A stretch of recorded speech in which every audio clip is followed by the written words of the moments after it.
Čus lidi, tady je Roster a já jsem u mýho asku. Prvního. Takže můžeme začít chtít. Otázky jsou připraveny. Takže kolik hodin chodíš spát? Já chodím, když jsem na Messengeru, tak kolem tý 11 až 12. Když nejsem tak na Messengeru, tak chodím tak v 9, v 10. Když se opravdu nudím a nejdeme usnout, tak chodím až tak, minule jsem šel až ve 12:45. A pak jsem druhý den vypadal asi nějak takhle. Já se nechci do školy. Lebu se.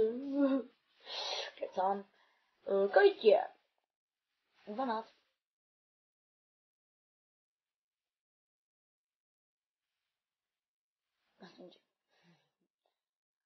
Nejlepší známka ve škole.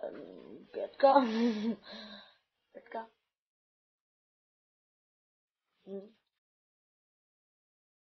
Nejfilm písnička. No tak film to je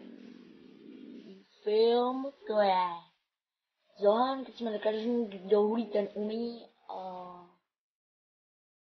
malinky se ten uměl. Písnička, to je Slipknot Duality. Tvoje nejbarva. Červená, černá a modrá. Jak se máš? Dobře. Když natočím tohle video, tak dobře. A ještě od kámošky mám to. Jsme kámoši? Myslím, že jo.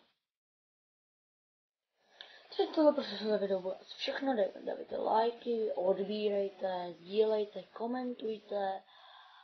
Doufám, že se vám tohle video líbilo, já se s vámi loučím, bylo takový rychlý, možná i divný pro vás, takže to je všechno a čau. Dar. No dar. A náhodou chtěli dát další otázky, tak moje stránka na Facebooku se jmenuje rol.str. rol.str. Na Facebooku. A nebo na as. Ten jsem se vlastně odstranil, takže to je všechno. Čau.